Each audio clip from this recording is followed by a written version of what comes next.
Hello everyone, good afternoon, जय मसी सबैजनालाई। अहिले चाहिँ मैले मेरोमा एउटा पार्सल आइरहेको छ, सो अनबक्सिङ गर्न आँटेको।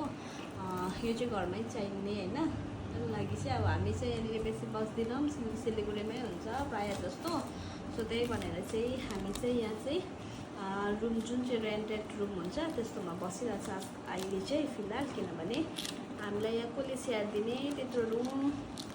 सो त्यही भएर चाहिँ मैले सानो सामान मगाइरहेको छु।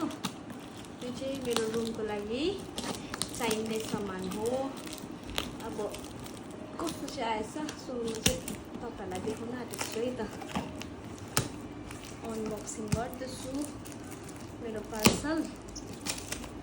अब कस्तो चाहिँ आएछ, यो चाहिँ घरमा युजफुल हुने चिज चाहिँ मैले मगाएको छु है।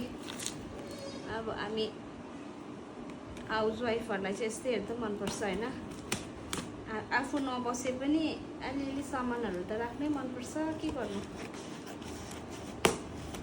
हामी सिलगढी बस्ने भएकोले गर्दा यहाँ चाहिँ त्यस्तो बेसी सामानहरू चाहिँ मेरोमा छैन। अब माथि फिनिसिङ भइसकेपछि चाहिँ मात्रै चाहिँ सामानहरू हाल्नुपर्ने हुन्छ। अब यहाँ त हाल्यो भने पनि कसले सम्हालिदिने होइन, किनभने हामी वर्षमा कति 3-4 चोटि त्यही पनि 2 दिन 3 दिन हप्ता दिनको लागि आउँछ। त्यही भएर सो हेरौँ है त कस्तो आएछ।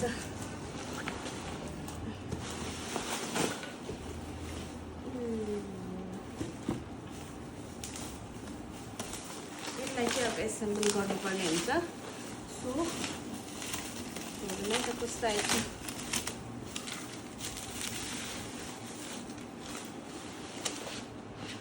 तपाईँलाई लास्टमा देखाउँछु ल के चाहिँ भिडियो, यो चाहिँ के चाहिँ मगाएको रहेछु भनेर।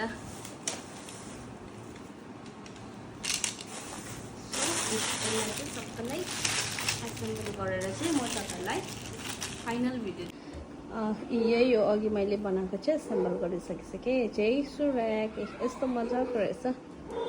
मैले एसेम्बल गरिसक्दा चाहिँ, किनभने हामी यहाँ बेसी बस्ने पनि त होइन हो, बेला बेला आउनुपर्छ। त्यही भनेर चाहिँ मैले यो मगाएको थिएँ। मजाले हुँदो रहेछ, अड्दा पनि रहेछ, यस्तो दबिनु पनि नदबिँदो रहेछ। सो तपाईँहरूले पनि मगाउनु सक्नुहुन्छ है, यो चाहिँ मजाको रहेछ।